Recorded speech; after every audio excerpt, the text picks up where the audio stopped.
지난주에 제가 수련회 인도차 육지로 나갔었습니다.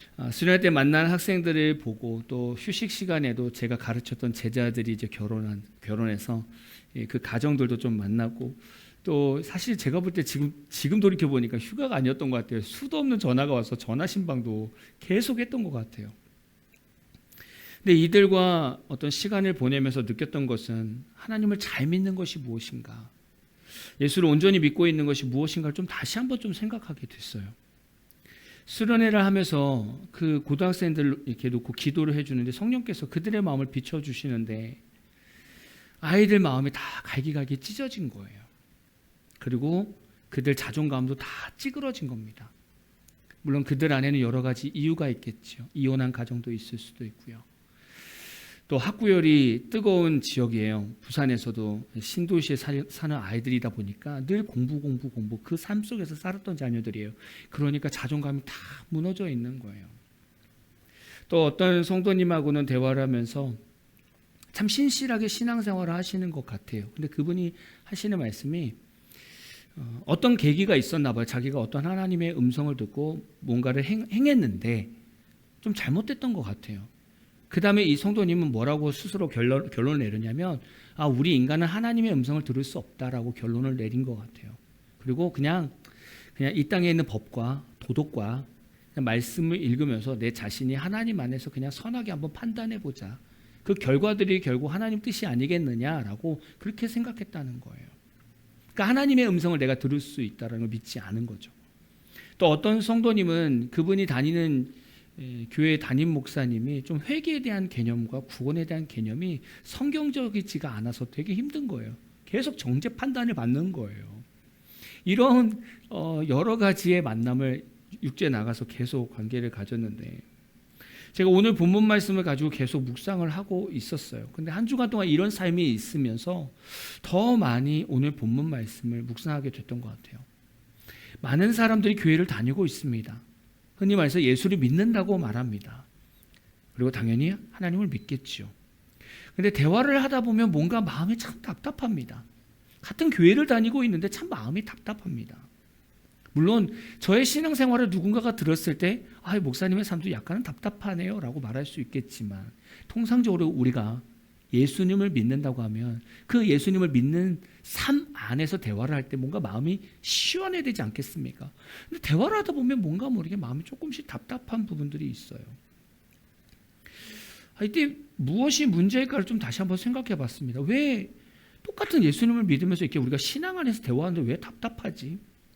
그래서 오늘 본문 말씀을 몇 번을 더 반복해서 읽었습니다. 오늘 본문을 묵상하면서 우리가 신앙생활하고 있는데 삶이 왜 행복하지 않는지, 그리고 문제가 생겼을 때 왜 이 문제에 답을 내리지 못하는지에 대해서 좀 다시 한번 또 생각하게 됐습니다. 오늘 말씀 전에 보면 모세가 이스라엘 백성들에게 가나안 땅이라는 하나님의 축복의 땅에 들어가기 전 대기하고 있는 이스라엘 백성들한테 모세는 10계명, 하나님의 율법을 가르쳐줬습니다. 다시 한번 선포했어요. 너희가 가나안 땅에 들어가면 이 10계명과 율법을 다 지켜 행하라고 다시 한번 가르쳤습니다. 여러분, 이스라엘 백성에게 10계명은 어떤 의미입니까? 이스라엘 백성에게 율법은 어떤 의미입니까? 이스라엘 백성에게 하나님의 이 율법과 10계명은요, 절대적인 법규와 규례입니다. 반드시 지켜야 되는 법입니다. 그리고 하나님의 백성이 되는 삶의 기준인 거예요. 하나님의 백성이라고 한다면 이 법도, 이 말씀을 지켜야 된다는 거예요. 또 하나님의 백성이 지킬 때 하나님을 만나고 하나님의 복을 누릴 수 있는 확실한 약속입니다. 그게 하나님께서 이 이스라엘 백성이 준 10계명 아니겠습니까? 말씀 아닙니까? 그렇다면 지금 성도들에게 성경은 어떤 의미냐 이거죠. 여러분에게 이 성경은 어떤 의미냐? 저는 이스라엘 백성과 동일하다고 봅니다. 성도가 반드시 지켜야 하는 법도와 규례입니다. 우리가 이 성경을 대할 때 이 성경을 보면 역사를 이끌어 가시는 하나님 입장에서 세상을 보게 됩니다. 성경을 보면. 또 성경을 보면 선지자들의 예언의 말씀을 통해서 구원자 예수님을 만나게 됩니다. 또 성경을 보면 말씀을 성취하신 예수님의 십자가 구원을 통해서 하나님 사랑을 깨닫게 됩니다. 그리고 다양한 서신서를 통해서 삶 속에 신앙적으로 어떻게 살아가야 되는가를 배우게 됩니다. 이것이 성경의 의미 아니겠습니까? 하나님께서 우리에게 성경을 주신 이유가 이거 아니겠습니까? 신명기 6장 2절 3절 한번 같이 볼까요? 같이 읽어보겠습니다. 시작. 곧 너와 내 아들과 내 손자들이 평생에 내 하나님 여호와를 경외하며 내가 너희에게 명한 그 모든 규례와 명령을 지키게 하기 위한 것이며 또 내 나를 장구하게 하기 위한 것이라. 이스라엘아 듣고 삼가 그것을 행하라. 그리하면 네가 복을 받고 네 조상들의 하나님 여호와께서 내게 허락하심 같이 젖과 꿀이 흐르는 땅에서 내게 크게 번성하리라. 내가 크게 번성하리라. 하나님께서 이스라엘 백성에게 말씀을 주신 것은 이겁니다. 너희들이 이제 가나안 땅에 들어갈 거야. 근데 그 가나안 땅에 들어가면 내가 너희에게 준 이 십계명과 율법을 지켜 행해라는 거예요. 그러면 내가 너희한테 장수도 주고 그 땅에서 복을 받는 삶을 주겠다는 겁니다. 하나님 약속인 거죠. 이스라엘 백성들은 지금 광야에서 하나님을 만나는 시간을 가졌습니다. 그리고 가나안 땅은 다른 거예요. 가나안 땅은 이미 다른 민족들이 우상을 섬기면서 우상의 문화들로 가득하게 채웠던 땅입니다. 이제 하나님은 이스라엘 백성은 그 땅을 주시기로 약속하셨고 이스라엘 백성이 이 땅에 들어갈 때 그냥 들어가면 안 된다는 거예요. 그냥 들어가면 삶의 기준이 없기 때문에 이미 가나안 족속들이 만들어놨던 우상을 섬길 수도 있고 그들의 문화를 섬길 수도 있단 말이죠. 그러니까 하나님께서 이미 알고 법도를 다 정해놓은 거예요.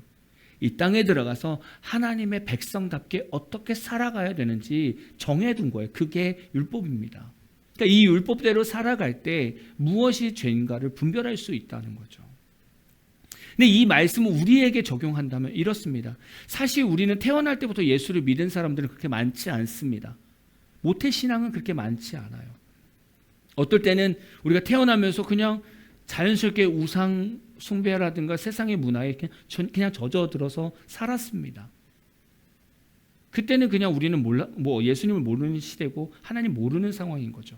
근데 우리가 예수님을 영접하면 우리가 예수님을 영접하는 순간부터 우리의 삶은 겉으로는 똑같지만 예수님을 영접하는 그 순간부터 우리의 삶은 영적 가나안 땅이 되는 겁니다. 바뀌는 거예요. 그러니까 삶은 안 바뀌었는데 이 환경이 내면의 환경이 완전히 바뀌는 겁니다. 영적 가나안 땅이 되는 거예요. 그래서 그때부터는 하나님의 말씀을 읽고 묵상하면서 말씀대로 살아가는 겁니다.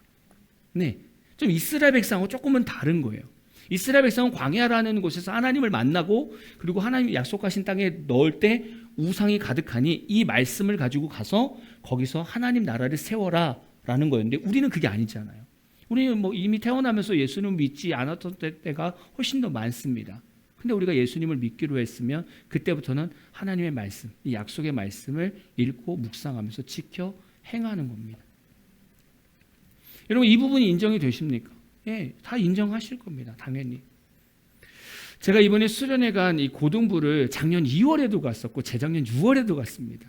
제가 거기서 사역을 했었어가지고 좋게 여겨주셔서 불러주셨는데 제가 작년 2월에 가면서 우리 학생들하고 억지로 제가 약속을 시켰습니다. 손 다 들어 이렇게 해서 다 들게 하고 나서 매일 나는 성경을 읽겠습니다. 이렇게 제가 결단을 시켜놓고 왔습니다. 그리고 이번에 다시 만나서 점검을 했습니다. 내가 작년 2월 달에 너희들한테 강제적으로 약속하지 않았니? 자, 성경을 얼마나 많이 묵상했는지 한번 파악해보자. 자, 월요일부터 토요일까지 매일 나는 성경을 읽고 묵상한다. 손 들어보세요. 그랬더니 한 명도 손을 안 드는 거예요. 그래서 그래, 좋아. 그렇게 하면 목회자 될 것 같아서 두려워서 다 못 읽었을 거라고 생각하고 월요일부터 금요일이나 어쨌든 일주일에 5번 성경을 읽고 묵상했다. 손 들어봐. 그랬더니 딱 한 자매가 손 드는데 목사님 딸이에요. 딱 한 사람이 손을 들었어요. 4번, 3번, 2번 쭉 했는데 아무도 없어요. 자, 일주일에 한 번이라도 성경을 읽는다 했더니 맨 앞에 있는 형제가 쫙 들어주는 거예요. 그래서 고맙다. 딱 한 명 드는 거예요. 근데 그걸 보면서 왜 기독교인들의 영적 힘이 약해지는지 알 수 있는 거죠. 왜 가정에서 문제가 일어나는지 그때 알 수 있는 거예요. 물론 거기 이제 수련에 나온 한 35명 학생들의 부모님들을 보면 다 예수를 믿지 않을 수도 있습니다. 그러니까 성경이 왜 중요한지 모르니까 아이들한테 못 가르쳐 줄 수도 있어요. 근데 부모님 중에 한 분이 예수를 믿는 자녀들도 훨씬 더 많습니다. 그 부모님들이, 예수 믿는 부모님이 자녀에게 성경을 읽는 중요성을 가르치지 않은 거죠. 어쩌면 그 부모님도 신앙생활을 하지만 왜 성경을 읽어야 되는지 중요성을 안 배웠을 수도 있죠. 어쨌든 이게 현실이었던 것 같습니다. 우리 교회 학생 청년들에게 질문해 보겠습니다. 속으로 한번 대답해 보세요. 속으로. 왜 성경을 매일 읽어야 됩니까? 왜? 여러분 속으로 한번 대답해 보세요. 왜? 왜 성경을 매일 읽어야 됩니까? 여러분 스스로 한번 생각해 보세요. 혹 성경을 읽기 싫어하는 성도들이 있다면 저는 이렇게 설명드리고 싶어요. 만약에 당신이 성경을 읽지 않는다면 당신에게는 하나님을 알아가는 통로가 닫혀 있고 당신에게는 세상의 문화에서 타락할 수 있는 문이 열려 있다라고 표현하고 싶어요. 성경을 읽지 않으면 딱 이 상태인 거예요. 하나님을 알아가는 통로가 닫혀 있는 거고 세상으로 쉽게 나아갈 수 있는 문이 열린 거예요.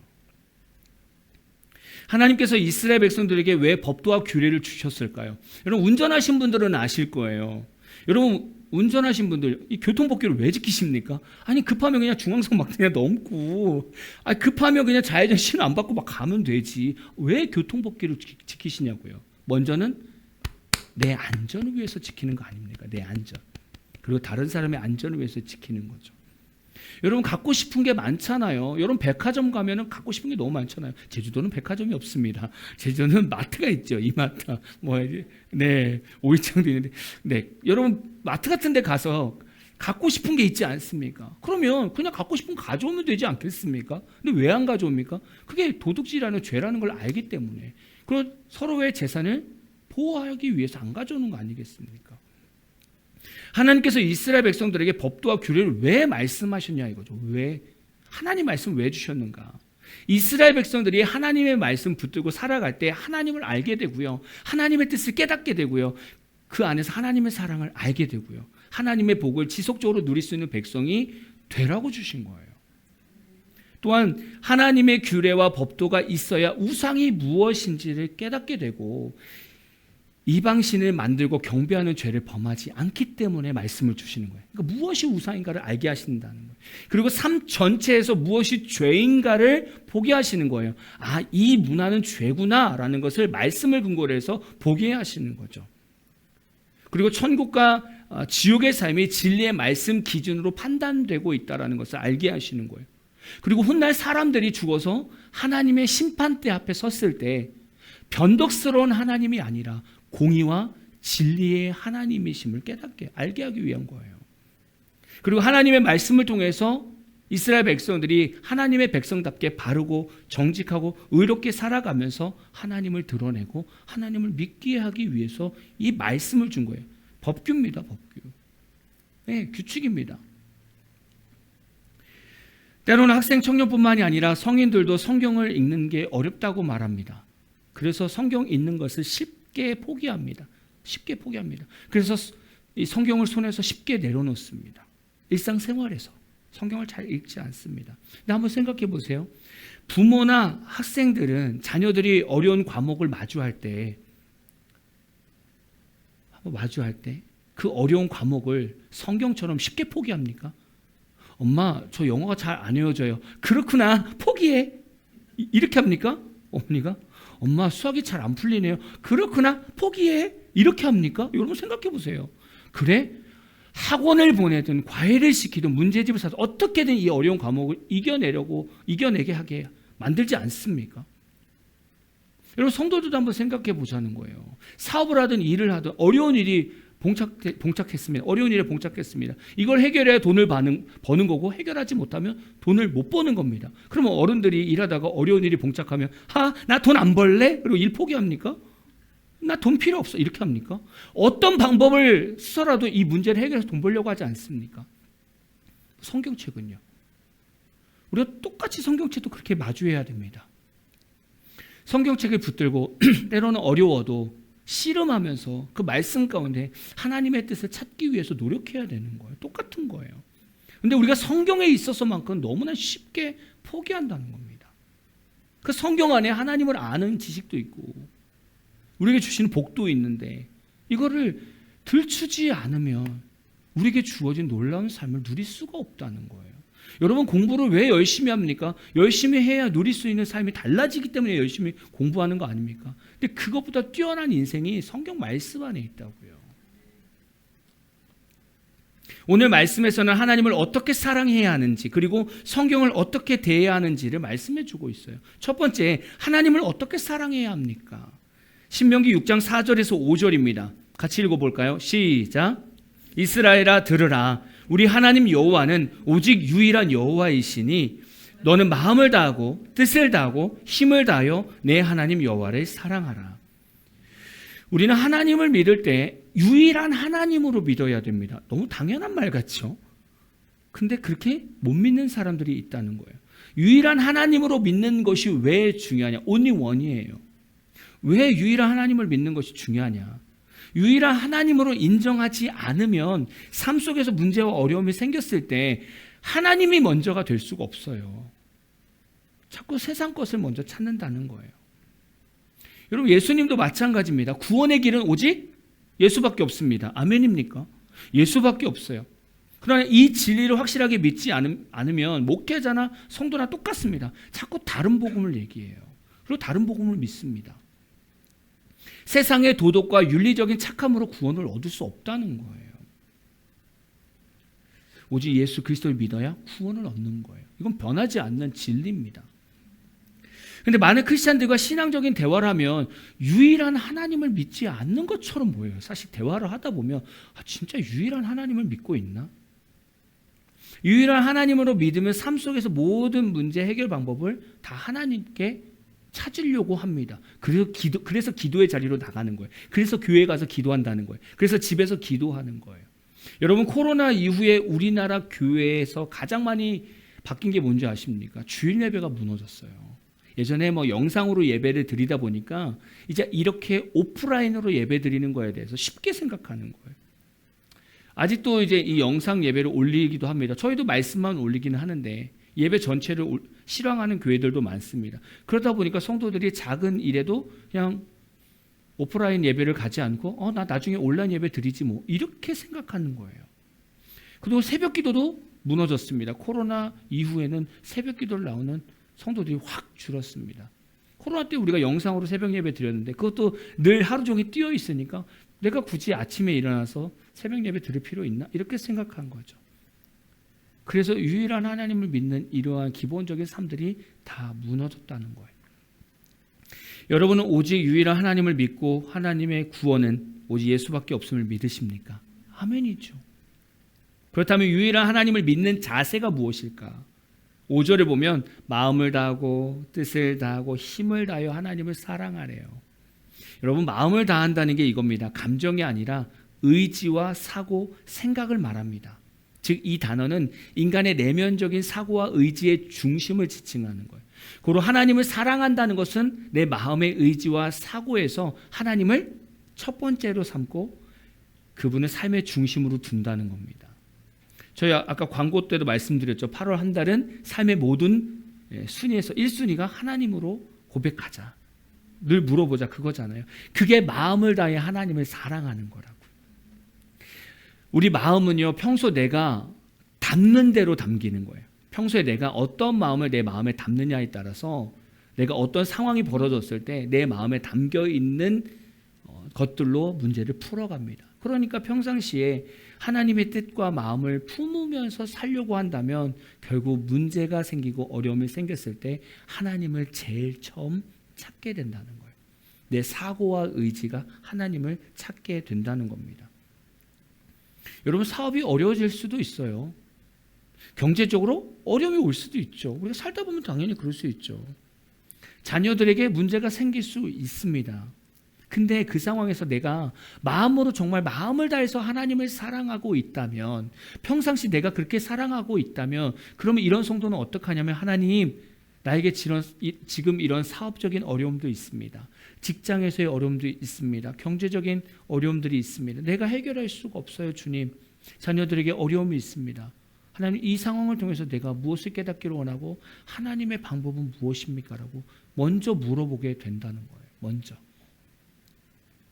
여러분, 그거 있지 않습니까? 만약 연인과 대화를 하는데 어떤 연인이 어떤 문제가 생겼을 때 나한테 제일 처음 얘기해 주는 게 좋습니까? 아니면 한 100번째 얘기해 주는 게 좋겠습니까? 100번째 얘기해 주는 사람은 헤어지는 걸 축복합니다. 그건 의미가 없는 거죠, 사실은. 아니면 뭐 뒤로 다 소문 돌아가지고 나중에 안다. 그러면 연인이 아닌 거예요. 사랑하는 사람이 아닌 거죠, 그거는. 사랑하는 사람한테 가장 먼저 알게 하는 거죠. 왜요? 내 마음에 늘 그렇게 있으니까. 똑같은 거 아니겠습니까? 내 마음에 하나님이 늘 가득하다면 문제가 생기고 어려움이 생길 때 가장 먼저 찾는 게 하나님이 되어야 되는 거예요. 우리 사고와 의지가. 그게 마음을 다해서 사랑하는 겁니다. 그래서 제가 청년부 사역할 때 이런 문제들도 종종 있었습니다. 우리가 두 번째 보면 뜻을 다해야 된다는 내용이 있는데 이게 뭐냐면 호흡과 생명력이라는 의미입니다. 그러니까 생명 자체를 걸어서 하나님을 의지하라는 거예요. 근데 보면 청년들 사역하면서 이런 게 있었습니다. 친구 결혼식, 주일날 하는 친구 결혼식을 갈 것인가, 예배를 드릴 것인가, 그것이 문제로다. 사실 저한테 문제가 안 되는데 그들한테 문제입니다. 목사님 진짜 절친이에요. 정말 어렸을 때부터 커온 친구입니다. 야, 그래도 예배가 먼저 아니겠느냐 이렇게 얘기하면 그 청년들이 저한테 따지는 게 이겁니다. 예배는 매주 있잖아요. 결혼은 1년에 한 번이고요. 1년에 한 번이 아니죠. 큰일 날 뻔했네. 1년에 한 번이 아니라 평생에 한 번이죠. 1년에 한 번 결혼하면 안 됩니다. 네, 평생에 한 번입니다. 그렇다고 한다면 우리가 인생을 살면서 평생에 한 번 하는 일이 생길 때마다 그럼 예배를 계속 빠질 거냐 이거죠. 말도 안 되는 거잖아요. 예배를 선택하는 게 더 중요하지 않겠냐 이거죠. 우리 삶에 이런 기로에 설 때가 훨씬 더 많아요. 예를 들면 뭐 주말마다 뭉치는 가족들이 있습니다. 그러면 주일을 빠져야 뭔가 가족들하고 시간을 보낼 수 있다라고 생각해 보세요. 예배를 드릴 것인가, 가족들끼리 모임을 가질 것인가 고민하지 않겠습니까? 우리는 얼마든지 인생 삶에서 이런 기로에 서 있단 말이죠. 이것이 생명을 다루는 건 아니겠지만 우리 삶의 어떤 생명력을 잃어버리는 선택이 될 수도 있다라는 거죠. 다니엘서 3장에 보니까 다니엘의 세 친구 사드락과 메삭과 아벳느고가 나옵니다. 이때 어떤 일이 있었습니까? 바벨론 왕 느부갓네살이 우상을 하나 세웠습니다. 그리고 악기 소리가 들리면 우상이 있는 곳을 바라보고 절을 해야 돼요. 근데 이 다니엘의 세 친구 사드락과 메삭과 아벳느고는 절하지 않았어요. 그냥 왕의 명령에 반대해서 나는 하나님 앞에서 절을 할 수 없다라고 생각하고 우상 숭배를 하지 않았습니다. 목숨을 건 거죠. 이것을 뜻을 다해서 하나님을 사랑한다고 말하는 겁니다. 아니 사드락과 메삭과 아벳느고는 이 생명이라는 기로에 서 있는 거예요. 아니 그냥 내가 한번 절하고 돌이켜서 그냥 회개하면 되지. 이런 말도 안 되는 합리화 생각을 할 수도 있는데 그게 아니라는 거예요. 나는 절대 하나님 앞에서 우상을 섬기지 않겠다. 이 마음을 선택하는 거예요. 근데 생각보다 많아요. 우리가 인생 살면서 어떤 선택의 기로에 많이 서게 됩니다. 하나님을 사랑할 것이냐 아니면 세상을 사랑할 것이냐. 정말 이 차이가 이렇게 벌어져 있으면 쉬운데 정말 차이가 없어요. 그래서 어떤 게 하나님을 사랑하는 건지 어떤 게 세상을 사랑하는 건지 잘 몰라요. 그래서 날마다 하나님을 내 마음에 품어야 된다는 거예요. 세 번째는 힘을 다해야 됩니다. 물질적, 정서적, 정신적 자원을 포함하고 하나님을 향한 사랑을 실천하는 데 필요한 모든 내 외적 힘을 다 총동원하라는 말입니다. 한마디로 열정과 재물이겠죠. 여러분 내가 좋아하는 일이나 내가 중요하게 여기는 일에 있어서는 여러분 시간과 돈을 아끼지 않잖아요. 그죠? 투자해서 준비합니다. 근데 하나님을 위한 일에는 열정과 돈을 그만큼 씁니까? 한번 생각해 보자는 거예요. 사람은 사랑하지 않는 사람한테 시간과 돈을 절대로 쓰지 않는데요. 한번 잘 생각해 보세요. 특히 남자들이 그렇대요. 남자들이 사랑하는 사람이 아니면 돈과 시간을 쓰지 않는데요. 그러니까 여러분 사랑한다고 하면서 남자친구가 돈도 안 쓰고 시간도 투자하지 않는다? 안 사랑하는 거예요. 그러니까 헤어지기를 축복합니다. 진짜로 그래요. 통계적으로 그렇대요. 여자는 물론 남자는 자기가 사랑하지 않으면 돈과 시간을 쓰지 않는데요. 아깝다고 생각한대요. 진짜 중요한 거죠. 근데 사람 전체가 그래요. 우리 인간이 그래요. 무언가를 사랑하지 않으면 시간과 돈을 절대 쓰지 않아요. 마찬가지잖아요. 우리도 마찬가지입니다. 마태복음 19장 16절에서 22절 보면 한 부유한 청년이 나옵니다. 그 청년이 예수님께 와서 예수님, 어떻게 하면 구원을 얻을 수 있습니까? 어떻게 하면 영생을 얻을 수 있습니까? 라고 되게 중요한 질문을 해요. 예수님이 너 10계명, 사람과 사람 사이에서 지키는 10계명들 다 지켜라. 그랬더니 이 젊은 청년이 아유 다 지켰지요 라고 자신 있게 대답합니다. 아 그래? 그럼 예수님께서 이렇게 얘기하는 거예요. 청년에게 있는 너에게 있는 모든 소유를 다 팔아서 가난한 자에게 나눠주고 그리고 나를 따르라 이렇게 말씀하셨어요. 그랬더니 청년이 예수님의 이 말씀을 듣고 근심하며 떠나게 됩니다. 여러분 마태복음 19장 16절에 나오는 부자 청년은 하나님을 힘을 다해서 사랑하는 사람입니까? 아니죠. 어떻게 보면 아직은 그 정도까지는 아닌 거죠. 자신의 것을 다 들여서 하나님을 사랑할 마음은 없는 거죠. 근데 여기서 중요한 게 있어요. 앞에서 말씀드렸던 것처럼 마음을 다하고 뜻을 다하고 힘을 다하여 하나님을 사랑하는 말 중에 다하다라는 말이 되게 중요해요. 다하다. 여기서 다하다라는 단어를 보니까 숙달시키다, 완전히 하다라는 어원에서 유래된 겁니다. 우리가 신앙생활을 하다 보면 마음을 다하고 뜻을 다하고 힘을 다해서 하나님을 한 번쯤은 사랑하지 않겠습니까? 한 번쯤은? 근데 여기서 말하는 것은 한 번이 아니에요. 모든 순간 내 마음과 뜻과 힘을 다해서 하나님을 사랑하고 있으라는 겁니다. 그래서 이것의 바탕이 되는 것이 숙달입니다. 숙달. 완전히 그렇게 살려고 얘기하는 겁니다. 한 번만 일평생 딱 한 번만 그렇게 살아 이게 아니라 너의 모든 삶이 다 하나님께 마음을 다하고 뜻을 다하고 힘을 다해서 사랑해라 라고 얘기하는 거예요. 그래서 숙달 훈련이 있어야 된다는 거예요. 숙달은 어떻게 합니까? 매일매일 내가 그렇게 사는 거예요. 매일 오늘 하루 눈 떴을 때 하나님 내가 마음을 다하고 뜻을 다하고 힘을 다해 하나님 사랑하고 싶은데 저 오늘 출근합니다. 제가 어떻게 사람들을 상대할까요? 하나님 제가 공부합니다. 제가 어떤 마음으로 공부하면 좋을까요? 그래서 하나님께 늘 묻는 겁니다. 계속 모든 것을. 그게 숙달입니다. 그러다 보면 어느 순간 중요한 시간에 중요한 상황에 내 마음과 뜻과 힘을 다해서 하나님을 사랑할 수 있는 표현을 할 수 있죠. 되게 중요한 훈련입니다. 왜 하나님을 마음을 다하고 뜻을 다하고 힘을 다해서 사랑해야 됩니까? 우리 젊은 친구들 왜 우리가 마음을 다하고 힘을 다하고 뜻을 다해서 하나님을 사랑해야 됩니까? 왜? 이 이유를 모르면 사실 우리는 신앙생활하기 어렵습니다.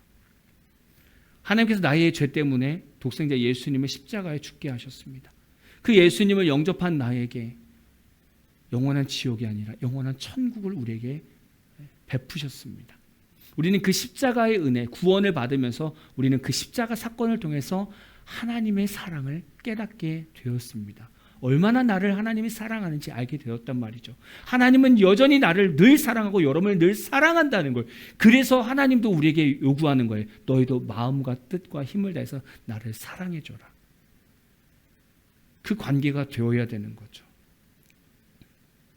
만약에 우리가 하나님을 사랑하지 않고 있다면 우리는 아직 내가 죄인이라는 것을 직면하지 못하는 거예요.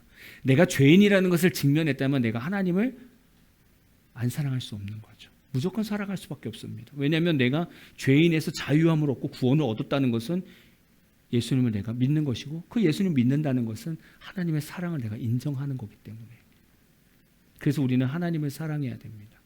하나님 사랑을 유지하고 하나님 사랑 안에 살 수 있는 방법이 무엇입니까? 두 번째입니다. 하나님 말씀으로 날마다 살아가는 겁니다.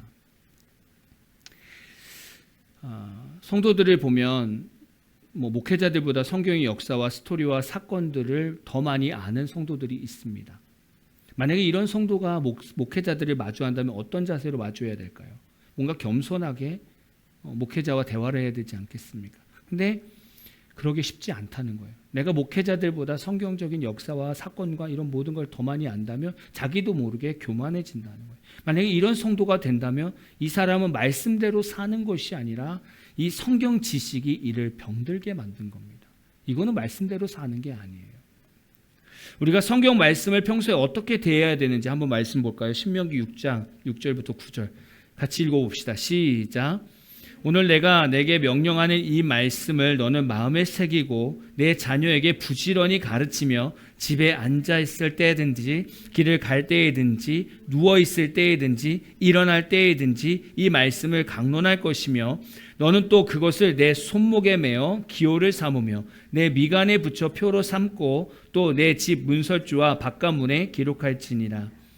이 말씀은 성경을 평소 어떻게 대해야 되는지 말씀하고 있는데, 첫 번째 뭐냐면 성도는 말씀을 마음에 새기는 삶을 살아야 됩니다. 마음에.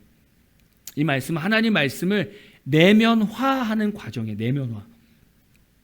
단순히 지식적으로 아는 것이 아니라 그 말씀을 내 삶의 행동 지침으로 삼고 의지와 사고의 중심에 두는 것을 말합니다. 그러니까 성경 말씀을 읽고 하나님의 뜻을 날마다 묵상하며 하나님의 생각을 마음에 품으면 말씀이 우리 내면의 의지와 사고의 중심에 딱 자리 잡는다는 거예요. 앞에서 하나님을 사랑한다고 말할 때 마음을 다해서 사랑하라고 말했잖아요. 그 마음을 다해서 사랑한다는 게 내 의지와 사고를 하나님께 드리는 거잖아요. 똑같습니다. 그 얘기를 하는 거예요. 우리가 하나님 말씀을 묵상하지 않으면 그 하나님의 말씀이 우리 마음의 어떤 사고와 의지를 온전히 붙들어 줄 수 없다는 거예요. 우리 안에 하나님의 말씀을 모르면 우리는 세상적인 기준으로 모든 것을 판단하는 겁니다. 내 의지와 사고를. 그래서 자꾸 하나님 뜻을 구하지 않는 거죠. 근데 성경 말씀은 그겁니다. 성경 말씀 우리가 읽으면 하나님의 말씀이 내 안에 심기어질수록 내 사고와 의지는 건강해집니다. 하나님을 자꾸 바라보게 만든다는 거예요. 그래서 성경을 읽으라는 겁니다. 제가 앞에서 수련회 갔다 온 학생들에 대해서 말씀을 드렸어요. 그들 마음을 볼 때마다 너무 힘들었습니다.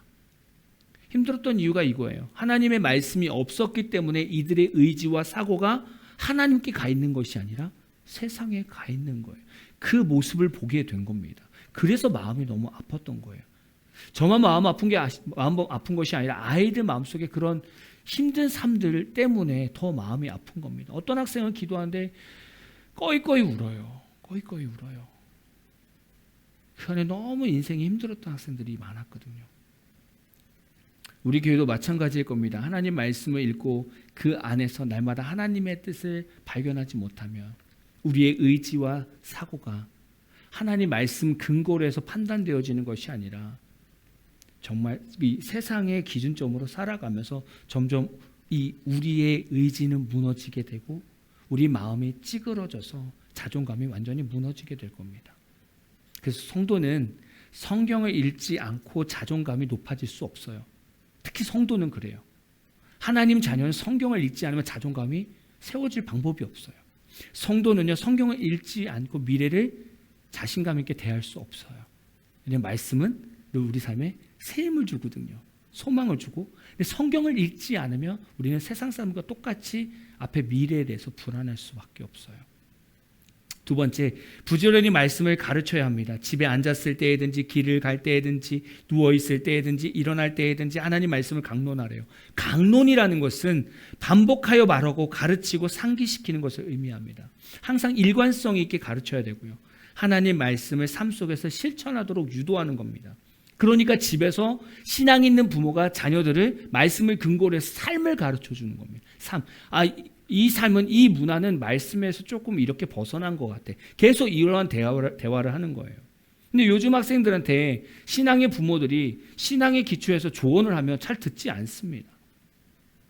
왜냐하면 좀 고리타분하게 느껴질 수도 있고, 부모님이 문화를 잘 몰라서 그래. 요즘 우리 아이들 문화를 잘 몰라서 그래 라고 생각하면서 부모님의 그 신앙의 조언을 잘 듣지 않습니다. 오히려 부모님을 꼰대라고 얘기하죠. 근데 제가 말씀을 점점 이렇게 묵상하면서 느낀 게 뭐냐면, 제가 볼 때 최고의 꼰대는 요즘 MZ세대들인 것 같아요. 최고의 꼰대는. 왜냐하면 잘 생각해 보세요. 젊은이들이 부모님보다 하나님을 많이 합니까? 많이 몰라요. 세상살이를 부모님보다 많이 살았습니까? 잘 몰라요. 세상살이도 몰라요. 근데 조언을 듣기 싫어하죠.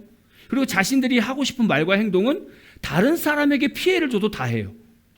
아니 이런 행동이야말로 최고의 꼰대 아닙니까? 잘 생각해 봐요. 자기가 인생을 얼마 살지도 않았는데 조언을 듣지를 않아요. 그리고 자기가 하고 싶은 말과 행동을 다 해요. 남들 막 어른들인데 욕 다 하고요. 뭐 거친 행동 다 합니다. 남들한테 다 피해를 주는데도 자기는 괜찮대요. 아니 꼰대가 그런 거 아닙니까? 제가 볼 때 MZ세대들이 가장 꼰대예요.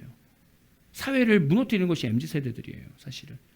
우리 기독교 학생들은 생각해야 되는 게 뭐냐면, 정말 내 친구들, 이 세상 친구들이 하는 행동에 대해서 정말 저게 하나님 말씀의 기준에서 올바른가?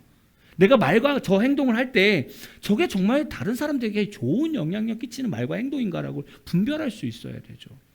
아니라고 한다면 끊어야겠죠. 바로 성경의 가르침이 여기서부터 시작되는 겁니다. 부모님이 그래서 가르치는 거예요. 얘야, 그렇게 살면 안 될 것 같아. 하나님이 별로 기뻐하시지 않을 것 같아. 이 조언들을 자녀들은 들어야 돼요. 그리고 부모들은 일관성 있게 가르쳐야 되고요. 계속. 이게 우리 삶에 계속 있어야 됩니다. 마치 뜻을 다하여 하나님을 사랑하는 것과 같습니다. 앞에서 말씀드렸죠. 내 생명에 있는 모든 생활 속에서 하나님 말씀을 근거로 해서 살아내는 겁니다. 계속. 마지막 세 번째입니다. 내 몸과 생활 속에서 말씀으로 살아가는 겁니다. 이스라엘 백성들은요, 자신의 몸에다가 하나님의 말씀을 감고 문설주에다 밖에 문 설주에다가 하나님의 말씀을 붙여놓습니다. 한번 사진 볼까요? 이게 테필린이라는 겁니다. 지금 이스라엘 백성들이 지금도 이걸 차고 있어요. 이렇게. 그럼 여기 하나님 말씀들이 새겨져 있죠. 그래서 보는 겁니다. 테필린이라고 해요. 또 한번 다른 거 보여주세요. 이거는 메주자라고 얘기합니다. 문설주라는 말이에요. 저기 히브리 단어가 있죠. 저게 샤다입니다. 신, 하나님이라는 단어예요. 이게 문틀에다 붙여놓는 거예요. 통입니다. 통. 저 안에 양피지에다가 써있는 말씀이 있습니다. 보여주세요. 이게 신명기 6장 4절에서 9절 말씀입니다. 오늘 본문 말씀이 이 안에, 아까 메주자 안에 들어가 있는 거예요. 그래서 이스라엘 백성들이 집에서 나올 때도 이 메주자, 문설주에는 이 메주자를 만지면서 하나님 말씀대로 오늘 살겠습니다. 또 들어올 때도 그걸 만지면서 들어오는 거예요. 그래서 하나님의 말씀을 계속 상기하는 겁니다. 이런 거예요. 이게 이스라엘 지금의 문화도 계속 이렇습니다. 그럼 이스라엘 백성처럼 우리가 날마다 출입을 하든지 우리가 누워있든지 하나님의 말씀대로 살아가는 방법은 무엇일까? 저는 이렇게 생각해 봤어요. 여러분 SNS 우리 하잖아요. 카톡도 있고. 여러분 카톡의 푸사가 되게 중요한 거 아십니까? 그 사람의 가치를 표현해 주거든요. 제가 만약에 돈이 생겨서 3천만 원짜리 명품 시계를 산 겁니다. 그리고 이걸 딱 찍어가지고 제가 그 카톡 푸사에 딱 올려놓으면서 감사 이렇게 썼습니다. 자, 그러면 우리 성도님들이 제 푸사를 보면서 어머 우리 목사님 돈 대박 났네. 저 명품 시계를 차면서 감사. 역시 이렇게 생각하십니까? 아니면 우리 목사님 돈 어디서 났지? 굳이 저 명품 시계를 목사님 차셔야 될까? 이런 생각을 하십니까? 후자 아닐까요? 정말 제가 이 감사로 보이겠습니까? 예를 들면 제가 요즘에 좀 아이들 입장에 선다고 제가 타투를 여기다가 십자가 타투를 하는 겁니다. 십자가 타투 이렇게 딱. 그리고 제가 산딱지에서 푸사에 딱 올려서 오직 예수님만 생각하겠습니다. 여러분 제가 여기다가 타투를 이렇게 해가지고 Jesus 이러면 여러분이 제 프로필을 보면서 야 우리 예수님, 우리 목사님은 역시 예수님만 생각해 이렇게 생각하시겠습니까? 아니면 우리 목사님 타락했네, 미쳤다, 이제 교회 옮길 때가 됐구나, 이렇게 생각하시겠습니까? 이해되십니까? 푸사가요 우리의 정체성을 드러내는 거예요. 예, SNS 어떤 글을 올릴 때도 마찬가지고요. 옛날에 제가 다른 데서 청년부 사역할 때 그때는 페이스북이 좀 유행이었으니까 글을 쓰는데 리더들인 거예요. 청년 리더들인데 진짜 오늘 살기 싫다, 오늘 인생 정말 망했다, 이런 거 글만 쓰는 거예요. 왜냐면 간호사애들이었거든요. 그래서 제가 한번 불렀어요. 야, 네 그 글을 예수 믿지 않는 사람만 읽는 게 아니라 니네 세론들도 있고 다른 사람들 다 읽는데 결론은 듣고 싶은 거네? 그러면 만약에 그거를 읽는 너의 세론들이 생각해봐. 너가 세론들과 은혜로운 대화를 막 세모임하고 있는데 그 문구가 생각난다고 생각해봐. 그래도 이 누나는 죽고 싶을 거야. 이런 생각을 한다고 생각해봐. 은혜가 되겠니? 이 말 했더니 그 다음부터 페이스북에 손발이 오그라드는 글이 올라왔어요. 오늘 너무 죽고 싶을 만큼 힘들었다. 그러나 하나님 계시니까 나는 살 수망에 생겼다.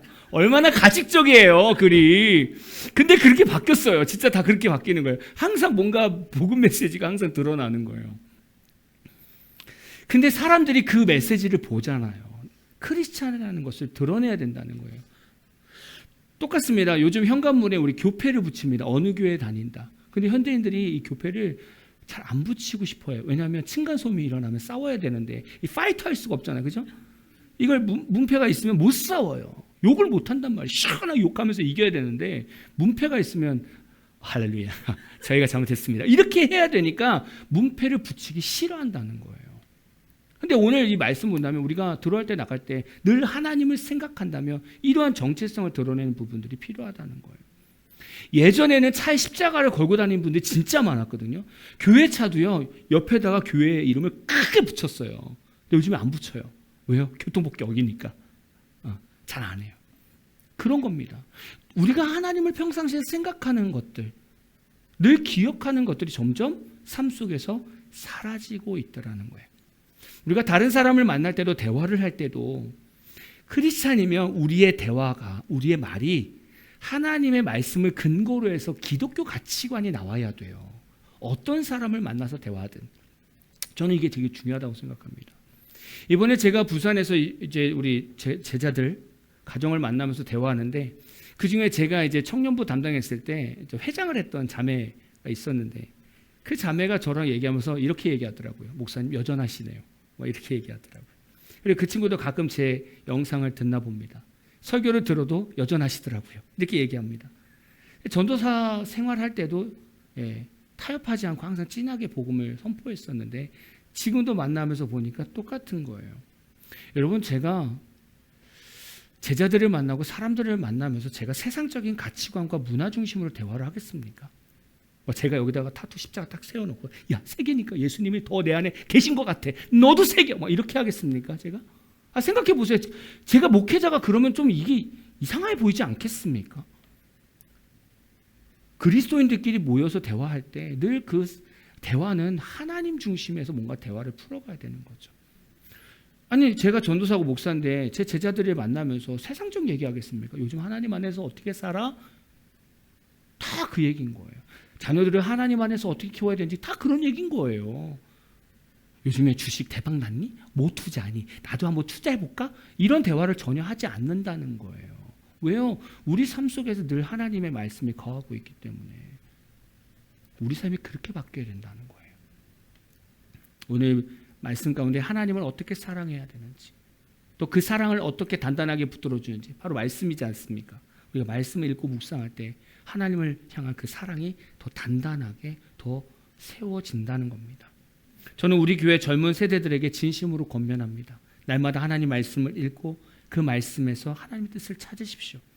그리고 모든 세상의 일을 예수 중심으로 풀어가십시오.